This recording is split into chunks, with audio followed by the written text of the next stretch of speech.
नव्हते, पण शिक्षणाचं शिखर गाठलेली लोक होती. विठाला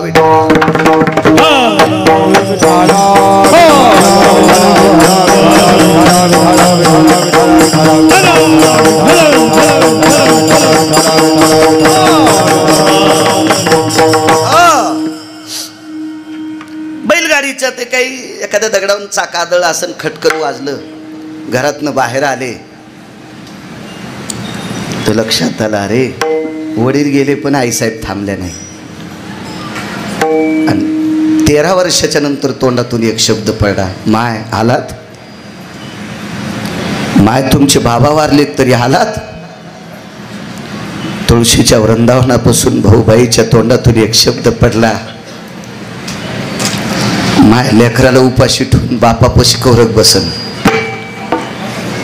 माय लेकराला उपाशी ठेवून बापापाशी कौरक बसन. त्यावेळेला देवघरात जाऊन साहेबराव महाराज रडत होते, देवा काय काय संबंध घडवलास रे, काय जीवन घडवलंस, काय अधिकार घडवलास. दृष्टांत संपला. महाराज नवऱ्यानी पत्नीला माय म्हणावं आणि जीवनभर मरेपर्यंत त्या बाईनं नवऱ्याला मुलगा म्हणावा, मुलगा म्हणावा. तर एके दिवशी साहेबराव महाराजांनी स्वामीजी एक प्रश्न केला, माय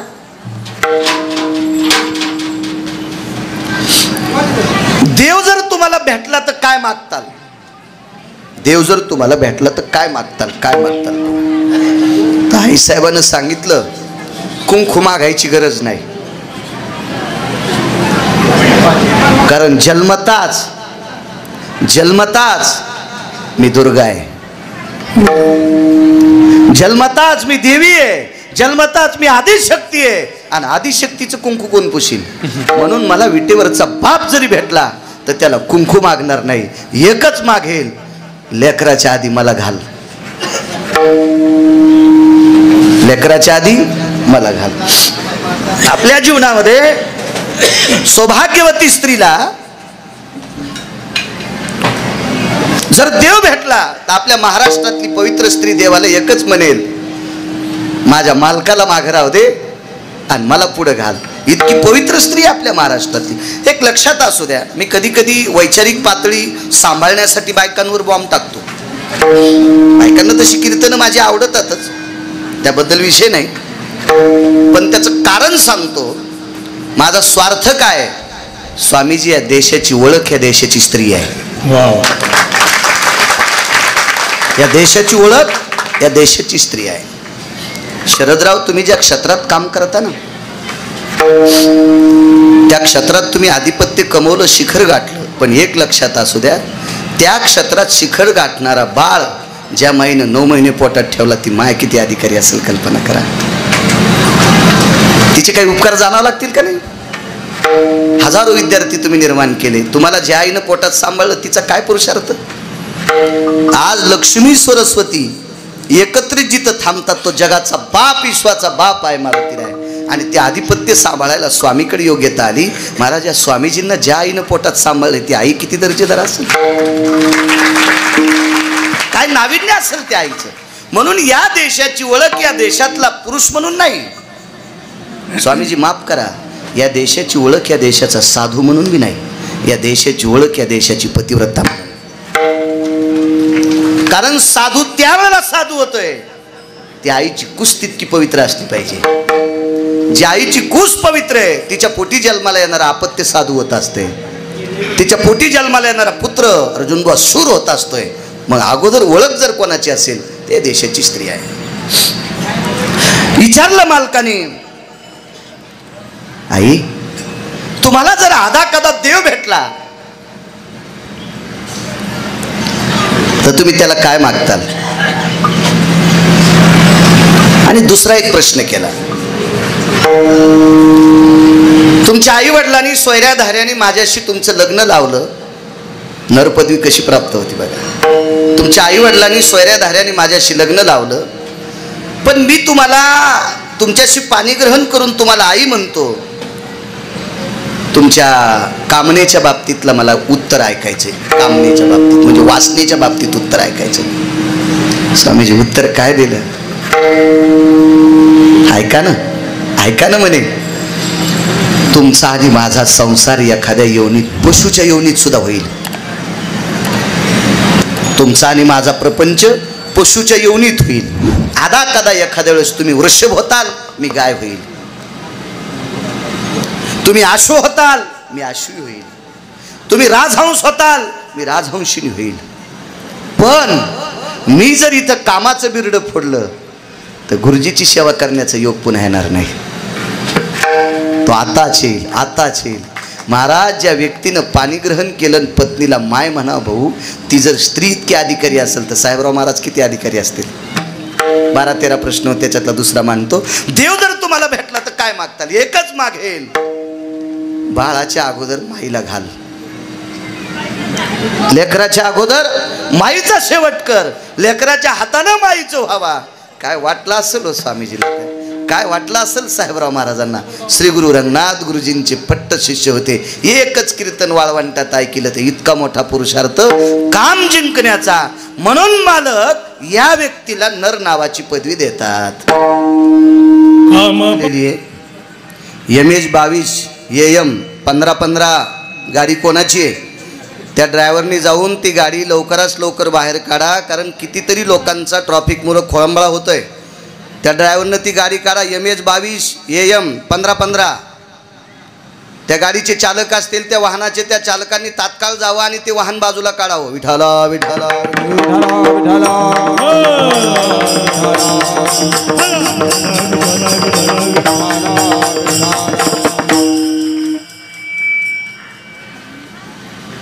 तो चिनर जन्मला जगी. अस्तित्व तसं शिल्लक राहत नसतं. अस्तित्व कर्तव्याचं असतं, कर्तव्याचं अस्तित्व असतं. एक लक्षात घ्या, आपल्याकडे भरपूर 33 कोटी देवता सांगितल्या. या 33 कोटी देवतेपैकी शरदराव आपण प्रचंड मंदिरं पाहतो, शिवजीची मंदिरं पाहतो, विठ्ठल रुक्मिणी आईसाहेबाची मंदिरं पाहतो, जगदंबेचे मंदिरं पाहतो, गणेशाचे मंदिरं पाहतो. अजून काही बाकीच्या पुन्हा काही प्रचलित देवता असतील त्या देवतेंची आपण मंदिरं पाहतो भाऊ. पण मारुतीराय इतकी मंदिरं इतकी कोणाची आहेत का जगात? जगात नाही. मारुतीरायची स्वामीजी मंदिरं भरपूर असतील, हा भाग सोडून द्या, हा भाग सोडून द्या. पण बऱ्यापैकी मंदिराच्या सानिध्यात कुठंतरी कोपऱ्यात एक मारुतीरायाचं पुनश्च अधिष्ठान असते. हा एक मोठा आगळा वेगळा वैभव, उत्तुंग वैभव, वेगळा प्रसंग आहे. आता मारुतीराय नराच्या यादीत ते किती असतील ते आपल्याला दळता येत नाही. पण यांच्या पायावर पाय ठेवून वागणारी माणसं, प्रपंचात पडलेला माणूस नरपदवी बहाल घेऊन जातो, हे मोठं अलौकिक काम आहे. या देशात, या पवित्र देशामध्ये एक अजून एक विवेक संपन्न व्यक्ती जन्माला आली. त्यांचा विवेकच इतका उंच होता म्हणून नावच विवेकानंद ठेवलं. महाराज, विवेक जिथं आनंदी होत होता, जिथं विवेकाला आनंद वाटायचा, असा ज्याच्याकडे विवेक आहे, म्हणून शरदराव त्यांचं नाव ठेवलं विवेकानंद. महाराज, धर्मावर फार मोठी गोड पकड आणि स्वामित्व होतं म्हणून नाव ठेवलं भाऊ स्वामी विवेकानंद. स्वामी विवेकानंद नाव ठेवलं. जे प्राप्त बघा किती करते, कामावर किती पकड असती काही लोकांची. नाही तर फुरफुले आयशे जिने, अगं आजीची आज सुता केने. खाली येऊन सांगू का, आजा म्हणजे शेळी आणि तिचं सूत म्हणजे बोकड्या. तयाच्या परी हुरजुरी, तयाची परी हुरजुरी, आगा टिळे टोप्याची लहरी, दावीत जगा बोहरी पापी आयसा. अंतकरणात बोकड्यापेक्षा काम जास्त घुसला आणि लोकायला टिळे टोपीन गंध माळा दाखतो. हरामखोरे, तुला लोक मसुबाला कापतील. विठाला विठाला विठाला.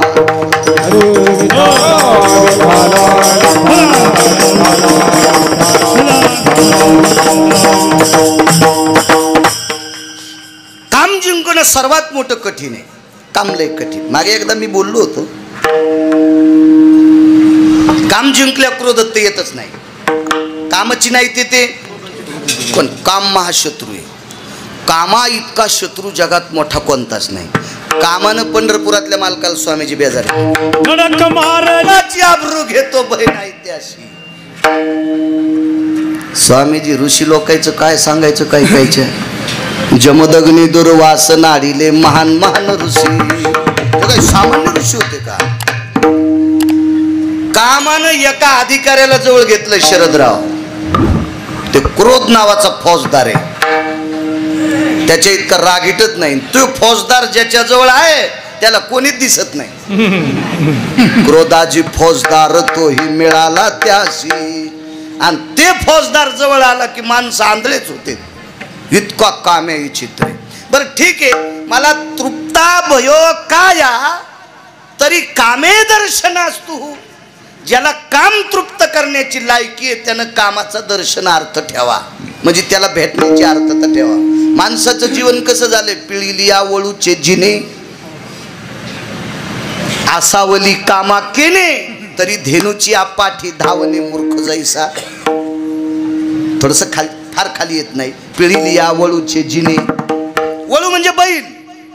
पोळ्याच्या दिवशी कोण्या बैलाची पूजा असते? गोऱ्याची का बैलाची? बैलाची. आणि गोऱ्यात आणि बैलातला फरक काय?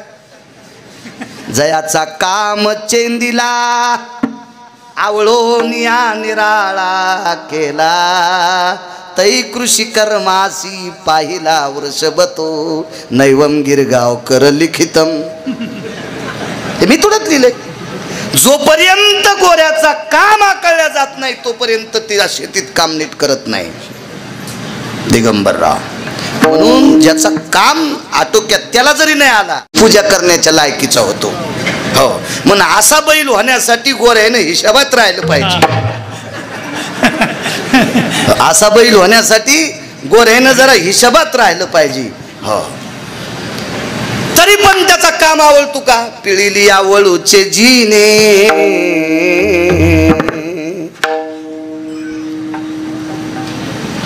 वैकुंठवासी साहेबराव महाराज सोनोटीकर सांगायचे. तुम्ही ऐकले असतील कीर्तन खूप. वैकुंठवासी साहेबराव महाराज सोनोटीकर आणि माथारबुवा खनेपूरकर.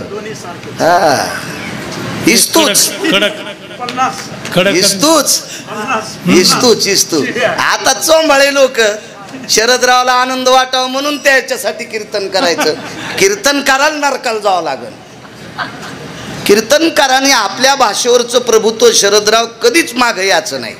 ठीक आहे, एखाद्या वेळेस 4-2 हजार पाकिटात कमी येतील. पाकिट द्यायचं का फुकून द्यायचंय का नेलेलं जाताना दवाखान्यात घालायचंय हे वरच्यान ठरिलंय. त्याच्यामुळे आमच्या लोकांना शिल्लक इचकायचं नाही. आप्पा विठाला विठाला विठा.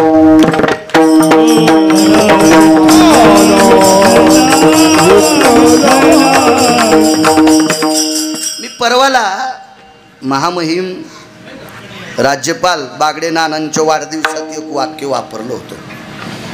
स्तुतीचं लग्न झालं नाही. स्वामीजी, स्तुतीचं लग्न झालं नाही. स्तुती म्हणजे प्रशंसा. ही बिना लग्नाचीच आहे सध्या. कोणाला वाटायला स्तुतीनं मला माळ घालाव, पण स्तुतीला भंगिरी आवडत नाहीत. स्तुती बुटा हरपिणाऱ्याला माळ घालीत नाही. स्तुती नालायकासोबत लग्न करीत नाही. स्तुती पांचटासोबत, बुद्धिलाय सोबत, भाडव्यासोबत लग्न करत नाही. स्तुतीला आवडायले संत आणि संतायला स्तुती आवडत नाही. पूज्यता डोळा न देखावी, स्वकीर्ती कानी न ऐकावी, किंवा महत्व हरवी, चातुर्य लपवी, पिशे पनमिरवी आवडोनी.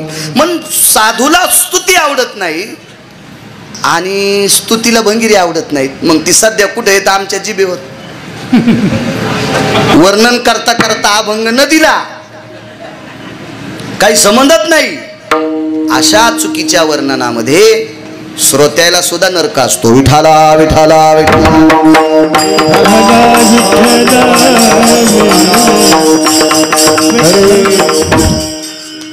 बैलाच्या बाबतीत तुम्हाला वर्णन केलंय पिळीली आवळूचे जिने. तर कामाच्या बाबतीत या पृथ्वीवर पुराणातल्या 14 लोकांना काम तृप्त करण्याची लायकी नव्हती. त्याच्यापैकी एक दुर्योधन आहे. 13 जाऊ द्या, घरी गेल्यावर बघा सगळ्या गोळ्या एकट्या घेतल्यावर रिॲक्शन येत असते. पुराणातले सांगतोय, पुराणातले 14, त्याच्यापैकी एक दुर्योधन. लग्न झालं भानुमती सोबत. काय अधिकारी स्त्री होती महाराज. महाराज भानुमतीला दुर्वास भेटावे. भानुमतीला त्या काळातले शकड्यानं साधू भेटले. किती आशीर्वाद असेल. पण स्वामीजी एका साधूने तिला स्नेह दिलं. स्नेह म्हणजे तेलाची वाटी. स्नेहसूत्र वन्नी, सूत्र म्हणजे वात, स्नेह म्हणजे तेल आणि वन्नी म्हणजे अग्नी, म्हणून तेलाला स्नेह म्हणतात अशी पुराणाची भाषा आहे. स्नेह प्रेम होऊ शकते, जिव्हाळा होऊ शकते, पण शब्द कोणता कुठं वापरलाय ही व्याकरणाची सिद्धांत आहे. स्नेहाची वाटी दिली आणि तेलाची वाटी दिल्याच्या नंतर सांगितलं, माय हे तेल तुझ्या पती परमेश्वराच्या अंगाला मर्दन कर. आणि तिने सांगितलं, स्वामी आपल्या अंगाला हे मर्दन करायचं, पण ते जरा बिनाकली होतं, कारण ते मूर्खाच्या ट्युशन मध्ये बसत होतं. ते चांगल्याच्या वर्गात कधीच बसलं नाही दुर्योधन. तसा दुर्योधन मुळात वाईटच नव्हता, दुर्योधनाला मित्र भानगडी होती म्हणून दुर्योधनाचं वाजलं. संगत किती कोणाची त्यासारखं माणूस वागत असतं, कधी लक्षात ठेवा. अजून लक्षात ठेवा, एखाद्या बचर बचर बोलणाऱ्याच्या सानिध्यात माणूस राहिला की ते घरी पण तसंच बचबच बचबच बोलतात. मग घरचे मध्ये तुला काय वळण लागलं रे, हा त्याचा गुरुच येत घळे. एक स्वभाव पडत असतो माणसाला, स्वभाव. दुर्योधन हा मुळात वाईट नव्हता, संगतीचा दोष दुर्योधनाचा. आणि दुर्योधनानं ते तेल मर्दन करून दिलं नाही, वाटी झटकली. ती वाटी जशी झटकिली तशी खाली सांडली आणि सांडल्याबरोबर ती वाटी शेषाच्या डोक्यावर पडली. एका माणसाचा सिद्धांत आहे, दुर्योधनाला आपत्ती झाली. मग बाळू महाराज तुम्ही दुर्योधनाला किलिंबे का म्हणता, नपुसक का म्हणता, तृतीयपंथी का म्हणता, तुमच्याकडे पुरावा काय? अरे पुराण सांगतं ना सोमळ्या, पाहावे पुराणे विचारू माझी कवना शिरतली, सांगे व द्रुपद बाळी पतिवते 5. दुःख वाटायचो. एक दिवस जगाच्या मालकाला सांगितलं, दादा मला असा त्रास आहे. त्यानं तसं म्हणलं, निशी माझी कवना शिरतली, सांगे वो द्रुपद बाळी. असं म्हणल्यानंतर तू एकच म्हणायचं, शेष पाताळी उनी आला, तो कवनाचे गेही घाला, सांगे वो धृतराष्ट्र कुमरा मज लागी. शेष पाताळातून येतो तो कोणाकडे जातो, त्या दिवसपासून दुर्योधनाची बोलतीच बंद. अशी पुन्हा 4 पुरावे, पण पुरे झालं ना. हो, जास्त जास्त पुरलं की पुन्हा खालून वर येत नसते. त्याच्यामुळं धान्यावर मुचकी माती पाहिजे बरं का, नाही तर भांडरून जात असतं. असे शहाणीबाई सरकी लावताना जिनं काठाला लावली का रे घाट्याच्या, बरोबर आहे बाप्पा, पाऊस जास्त जरी आला तर गाळ खाली जातून सरकी मस्त निघती. आणि मग अशीच वैतागलेली खाली टाकायली, खापलीन सरकी. असत ना दिगंबर. हो, शहाणीबाई शहाणी. त्याच्यामुळे जास्त खोल नको, बदल 2 पुरावे.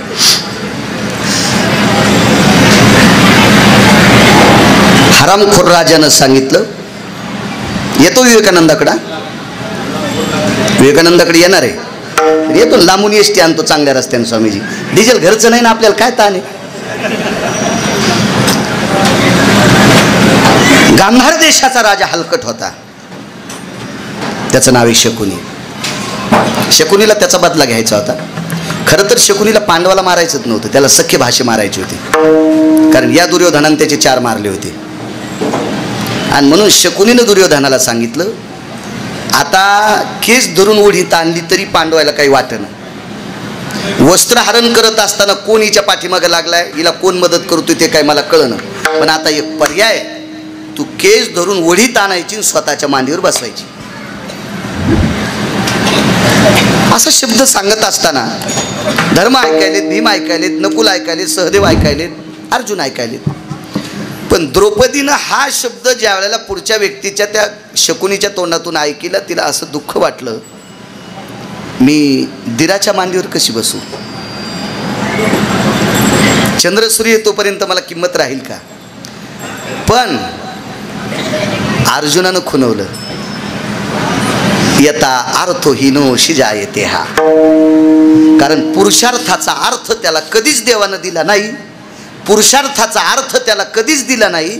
त्या अर्थी ती एखाद्या परस्त्रीला मांडीवर बसवायचा भाव त्याच्या अंतकरणात नाही. तू काही ताण घेऊ नकोस. तरी पण नालायक, पिळिली आवळूचे जिने.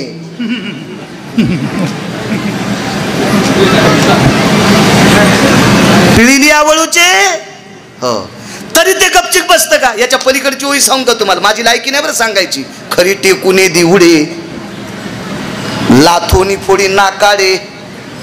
आळंदीतल्या मालकाची ओळी बरं का, माझी नाही, माफ करा, माझं वय नाही ती सांगायची. सगळे केस पिकल्यावर अजून बी लय वया सांगल, पण तोपर्यंत वाचू द्यावा देवानं. विठाला विठाला विठाला.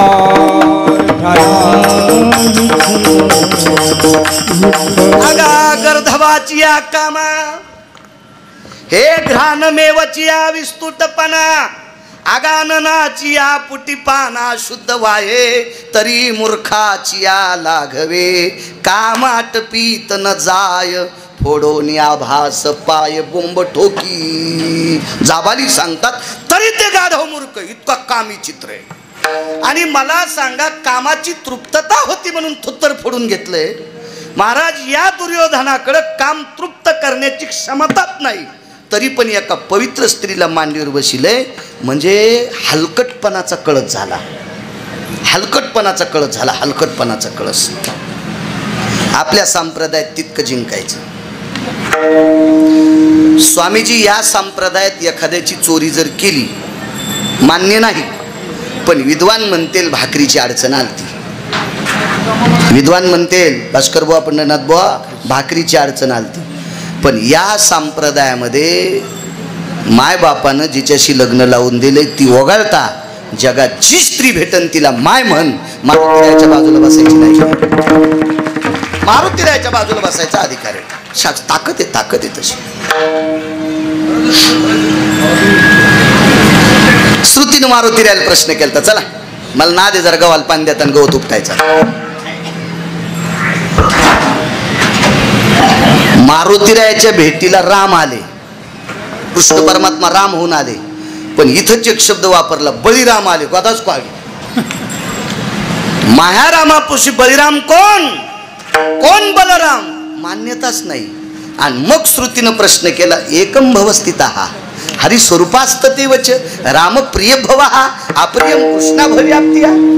तुम्हाला राम आणि कृष्ण तर एकच देव आहेत, मग राम प्रिय आणि कृष्ण अप्रिय कसा? म्हणजे अप्रिय नाही पण रामा इतका प्रिय नाही का? भार्या बहु लंगाय एकम मर्यादा पुरुषोत्तमम. राम अवतारात एकच एकच मर्यादा पुरुषोत्तम आहे, म्हणून या संन्याशाला तो जास्त आवडतोय. हा मारुतीरायाचा सिद्धांत आहे, पुरुषार्थ आहे. काय लौकिक असतं महाराज. शिस्तीत वागणाऱ्या लोकांना ह्या देवता सुद्धा किती मानतात, किती मोठं चातुर्य आहे. काम बसू देत नाही. विवेकानंदांना एक स्त्री भेटली, विवेकानंदाने एक स्त्री भेटली. वेळेत संपवायचं बरं का, वातावरण बदललं. लोक जेवायचे. किती वाजले? पावणे एक. 5 मिनिटं वेळ आहे आपल्याला, काय ताण नाही. मला घडी नाही पाहिली तरी सांगते. मेमरी कार्ड चांगलं आहे ना, मस्त चांगलं मेमरी कार्ड आहे, त्याच्यामुळे काही ताण येत नाही, लगेच कळतं ते. विवेकानंदांना एक स्त्री भेटली. किती श्रीमंत होती ती इतिहासकारांनी सांगावं, किती सुंदर होती ती इतिहासकारांनी सांगावं. आणि विवेकानंदांना बोलण्याचा योग तिच्या जीवनात आला नाही.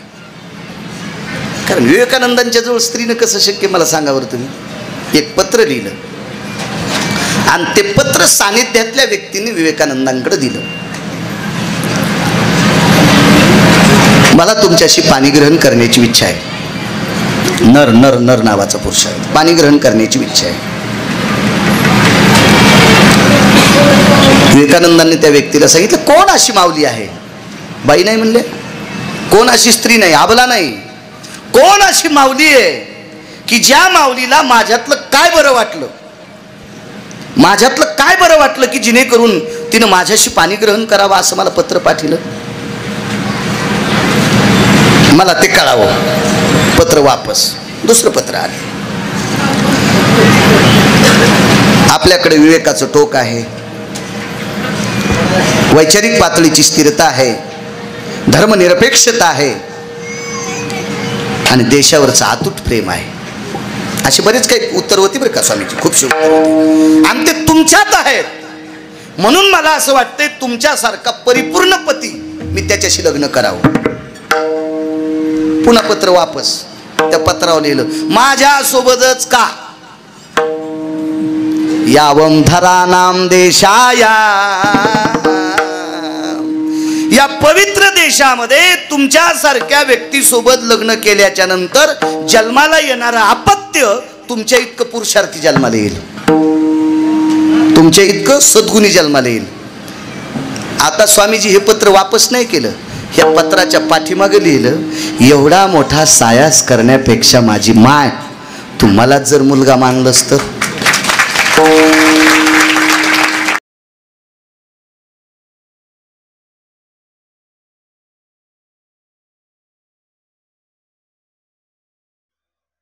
इंदुरेकर महाराज कीर्तन, आपले कीर्तन इंदुरेकर महाराजांचे कीर्तन.